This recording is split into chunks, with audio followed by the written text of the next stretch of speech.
Hey everyone, I am on the eternal roundabout, the one that I swear takes half of my time of getting home from the hospital. Because, as you will gather, that is where I have just been. Liz has started falling asleep on me at the hospital, so I just leave. I say goodbye, then she does frog face. And I'm like, well, you're asleep. If I wanted to watch somebody sleeping, I could probably do it on YouTube. If not, I may have found a niche in the market. WatchMeSleep.com. Hey, there's an idea. Anyway, it's 5:20. It's Tuesday. I did work in today. Don't know why I did a Liverpool accent there. It's a terrible one, it was that. Also, today I went back up to floor F, excuse me, to fill out a lost property form with the AAU, the Acute Assessment Unit, which is where Liz had her second cardiac arrest and where her watch went missing back on the 11th of February. The problem is that the very nice young HCA named Katie, who was very lovely, was actually doing Liz's possessions form at the time Liz had her cardiac arrest. So in other words, we've got no record of this watch and no one seems to know where it is, and I keep following it up like every now and then, right, because I've got more important things to worry about, and every now and then I think, oh yeah, a missing watch, but I think the chances of me being able to claim for it are slim. Anyway, I was up at the AAU and the nurse in charge remembered Liz, even though that was nearly 4 months ago.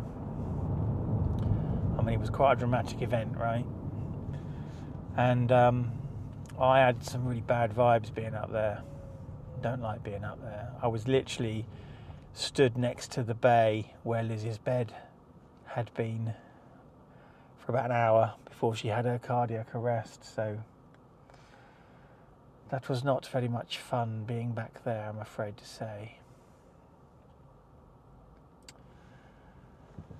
And it won't stop raining again. I think you can probably blame the rain on the fact that I've bought drones and other DJI equipment that doesn't work well in the rain. That's why I bought this action cam. To complement my Osmo Pocket 3, I bought the Action Cam 4 because this is waterproof, right?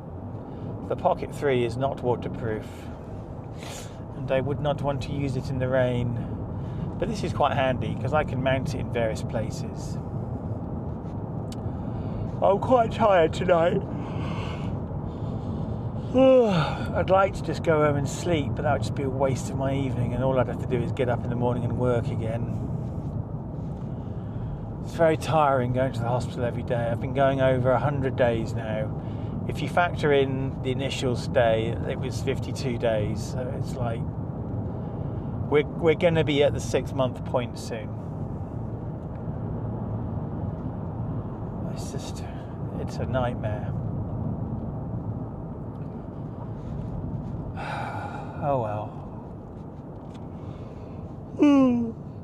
That's enough for me for now. I don't have anything else exciting going on because I'm a fundamentally boring person. See ya in the next clip, whatever that might be. I don't know. I don't plan these things in advance. I don't have a schedule.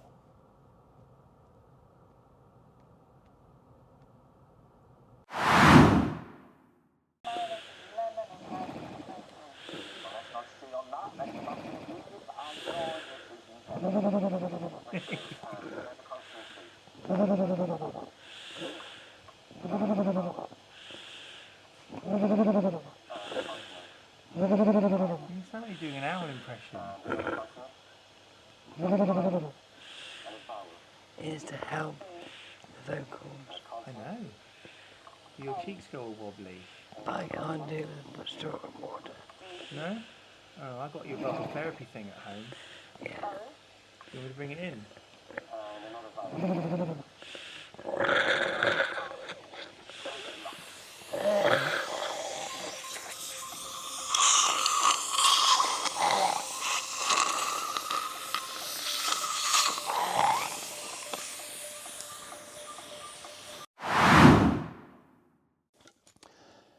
Hello. So, you will have just seen Liz doing a spot of talking and stuff. I couldn't stay very long at the hospital today because I had to go and pick up Alice, who's not very well. She's currently in the bath, got a major headache, bunged up, has had to take a couple of days off work, and I've told her to take the rest of the week off work as well. So, yay, my house is a plague pit again. And I was having quite a pleasant evening. Sorted out some stuff in the garage, commenced Operation Office Move. Basically, I've got to swap the office and the dining room over so that the dining room is now where the office is in the main part of the house, and the office is now in the extension, which is how it was originally meant to be when we built it like 20 years ago, but never mind. Anyway, it's a big job. It's going to take me a while. I was feeling a bit guilty because I hadn't started doing it yet, but I have started doing it now. And then I got a phone call from Liz's mum, and I thought, oh God, what's happened now?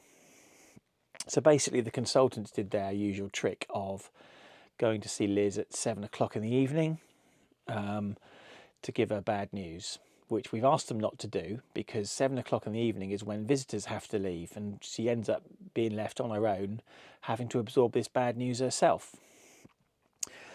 So basically, they're saying they're very thrilled with her progress, but they've told her she can expect to be in hospital for some time. They've since sent her a letter after this discussion, and by some time we mean months. She's going to still be in hospital for months.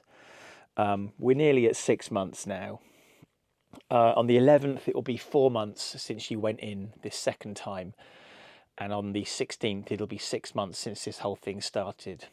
So she'll probably be in there over my birthday, but never mind. Basically, it's the bureaucracy. They can't send her straight home from critical care because that's just not the done thing. It's too risky, it's too dangerous. Obviously, they're not used to doing discharges because normally someone would go to a ward before they went home. So sending someone home directly from critical care is kind of unheard of. So they're going to have to send her to a care home or a nursing home that can handle a tracheostomy and a rig tube. And basically, they need to get the funding to do this. They need to get a vacancy for this home, and we don't know where this home is going to be. This home could be anywhere. I mean, what I mean is, it might not be around the corner. It could be in the next county, which is going to make funding and things even more difficult. If it's not Hampshire County Council, it's Surrey County Council, for example. And there's nowhere else in the hospital that can handle Liz in her current condition, so she has to stay in the intensive care unit. But they also said, and here's the kicker, whilst the aim is, of course, for Liz ultimately to come home, she might never be able to come home. So you can imagine how that news went down. Her mum was with her, but you can imagine how that went down. They say, the hospitals say it's going to be much tougher than we imagined to care for Liz at home. And it's very hard to call if she'll be able to make it back home. There is no home tracheostomy service, so it would be on me, basically. Obviously, I need to sleep, I need to work, we need to pay the bills, and I'd have to look after Liz. I get it's difficult, I get that. We're still waiting for this new tracheostomy tube. It's a smaller one. So she started off at 7.5 mil. They went down to 7 mil. They're going down to 6 mil. But apparently it's a specialist one. I'm guessing that can be managed from home. I'll stop doing that. But I don't know for sure. But anyway, they've had to order it, and it's taking ages to arrive. And of course, this letter also says at some point, could be months, could be years, Liz's mobility and function is going to start to decline. And I mean, we knew that, right? But it's seeing it in writing that's kind of hit home for me, you know. And again, it's this talk about she might never be able to come home, and we're looking at months for the hospital. At some point, work's going to say to me, I've got to start doing regular hours again. I just, visiting the hospital every day is very tiring. I can't go anywhere, do anything else because I'm tied here because I want to go and see her every day. Just the thought of months and months and months more of this happening, you know. So that's the situation at the moment. Obviously, talk about, you know, she may never be able to come home. Hearing that again is difficult to hear, right?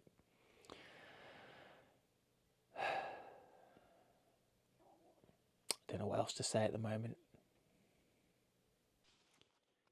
If you enjoy what I do here, although I can't think why, please remember to click the like button, smash that subscribe button, and hit the bell icon to be notified whenever I post a new video. You might also want to check out my website, www.worldsbestestpoet.com, if you fancy a laugh.